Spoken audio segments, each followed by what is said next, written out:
का दृश्य चल रहा था। कक्षा में श्यामपट्ट, कुर्सी, मेज आदि लगी थी। विद्यार्थी अपनी अपनी कुर्सियों पर बैठे थे। उनकी टेबल डेस्क पर उनके बैग रखे थे। विद्यार्थी आपस में धीरे धीरे बातें कर रहे थे। सामने हाथ में उपस्थिति पर्ची लेकर शिक्षक कक्षा में आते हैं। कक्षा में सभी विद्यार्थी अपने स्थान पर खड़े होकर शिक्षक को अभिवादन करते हैं।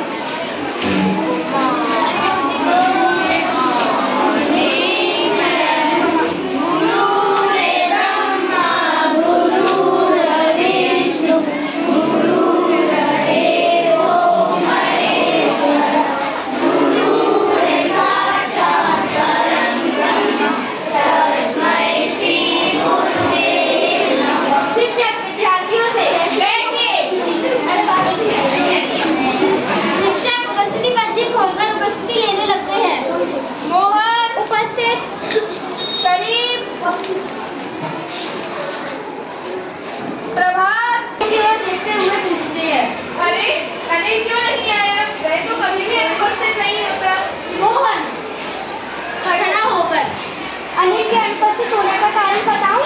हाँ, जरूर बताओ मोहन। उदासी के स्वर में मोहन उदासी के स्वर में गुरुजी से बोलता है, अनिल के माथे पर कल चोट लग गई थी, इसलिए वह आज ना आ सके। शिक्षक आश्चर्य से, अरे कैसे?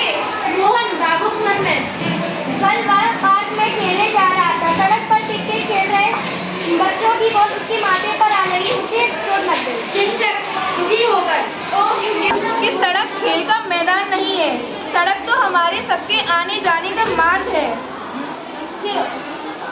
गोपाल, गुरुजी, यह बात तो सही है, परंतु सड़क पर आने जाने चलने के कौन कौन से नियम होते हैं? शिक्षक समझाते हुए, बच्चों, सड़क पर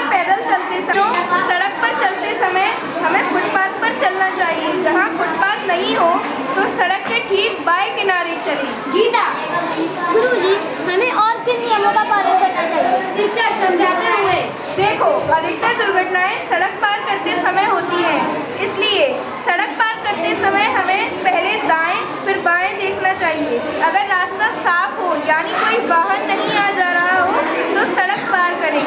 सड़कों के मोड़, तिराहे, चौराहे पर यदि भूमिगत मार्ग है या फुट ओवर ब्रिज, पैदल पार पथ है तो उसका उपयोग करना चाहिए। एक बात और, ब्लैक बोर्ड पर जेब्रा क्रॉसिंग की धारियां बनाते हुए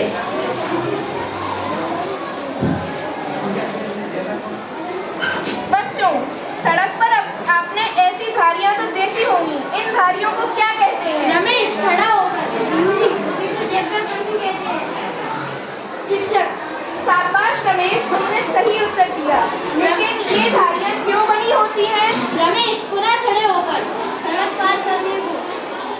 शिक्षक, बहुत सही। तो बच्चों, जहाँ भी सड़क पर जेब्रा क्रॉसिंग हो तो उस पर से ही सड़क पार करनी चाहिए। करीब ब्लैक बोर्ड देखते हुए खूबसूरत चित्र बनाया है। गुरुजी, कोई और सावधानी? शिक्षक प्रसन्नता पूर्वक, ठीक है, कुछ अन्य मुख्य नियम जानिए। बच्चों, सड़क के बीच में डिवाइडर हो तो उनसे बीच से निकलने या कूदकर पार करने की किसी वाहन के चपेट में आने का खतरा रहता है।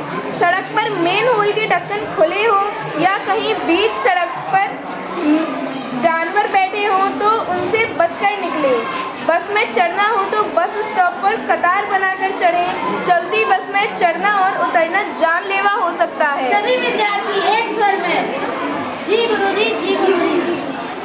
गोपाल खड़े होकर, आज आपने सड़क पर चलने की अनेक छोटी बड़ी सावधानियां बताई हैं जिनसे हम अनजान थे।